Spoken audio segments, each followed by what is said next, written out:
बच्चों, आपका हमारे YouTube चैनल पर स्वागत है।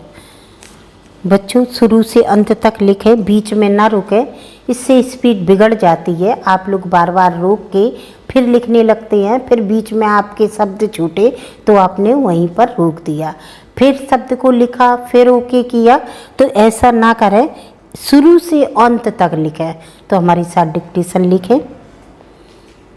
महोदय, बीता वर्ष मध्य प्रदेश के लिए इस अर्थ में महत्वपूर्ण रहा है कि प्रदेश के आम लोगों, विशेषतः सर्वहारा वर्ग में यह आशा जागी है कि उनके हितों की रक्षा करने और उनकी दशा सुधारने के प्रति सरकार आज पहले से अधिक तत्पर है।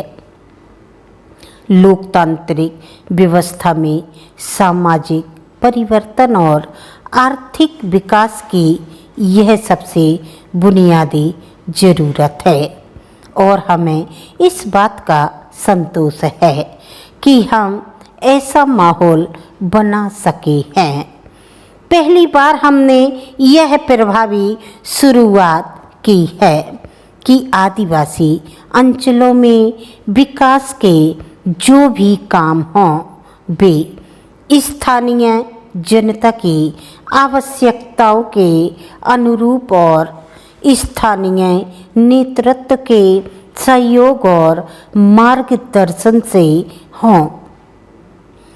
इसीलिए हमने अधिकारों का विकेंद्रीकरण करते हुए आदिवासी अंचलों के लिए लगभग स्वायत्त आदिवासी विकास प्राधिकरणों का गठन किया है।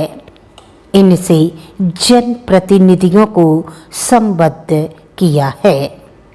इसके अलावा आदिवासियों को उनकी जमीनों से बेदखल होने से बचाने और धोखा देकर हड़पी हुई उनकी ज़मीन वापस दिखाने के लिए हमने जो कानूनी उपाय किए हैं, उनके परिणाम स्वरूप हमारे सुदूर आदिवासी अंचलों में बुनियादी परिवर्तन आ रहा है। हमारे समाज का दूसरा शोषित वर्ग हरिजनों का है, जिस पर सामाजिक और आर्थिक शोषण की दोहरी मार है। इन दोनों ही दिशाओं में उनकी कठिनाइयों को कम करने और उन्हें सम्मानपूर्ण जीवन यापन का अवसर देने के लिए हमने नए कार्यक्रम शुरू किए हैं। एक और जहां 25 सूत्री कार्यक्रम के क्रियान्वयन में उनकी आर्थिक उन्नति की ओर ध्यान दिया गया है, वही सामाजिक वर्जनाओं के खिलाफ अभियान भी शुरू किया गया है, जिसका नेतृत्व सामाजिक कार्यकर्ताओं और जनप्रतिनिधियों के हाथ में है। हमारा किसान हमारे प्रदेश की अर्थव्यवस्था की रीढ़ है और उसके खुशहाल हुए बिना हमारी अर्थव्यवस्था मजबूत नहीं हो सकती।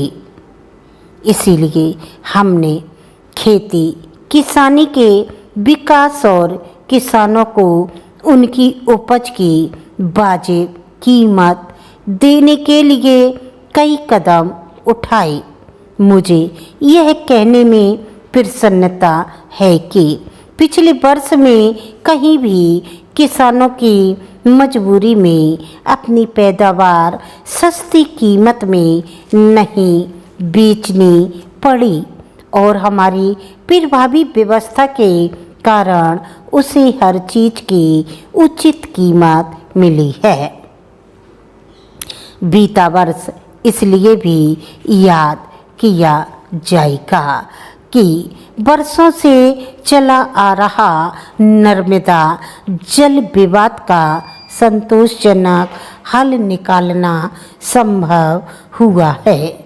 इसमें सभी प्रदेशों के उचित हितों का ध्यान रखा गया है। इस निर्णय के बाद नर्मदा घाटी की प्रदेश की योजनाओं में गति आएगी और संपन्नता के द्वार खोलेंगे।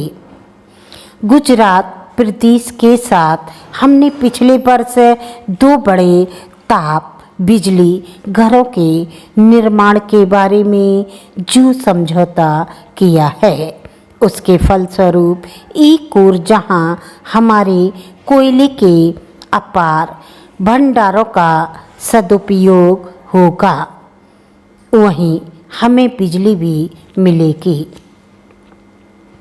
कुल मिलाकर यह कि बीते वर्ष में सामाजिक परिवर्तन और आर्थिक विश्वास को गतिशील करने के लिए जिस माहौल की आवश्यकता थी, उसे बनाने में एक बड़ी सीमा तक कामयाब हुए हैं।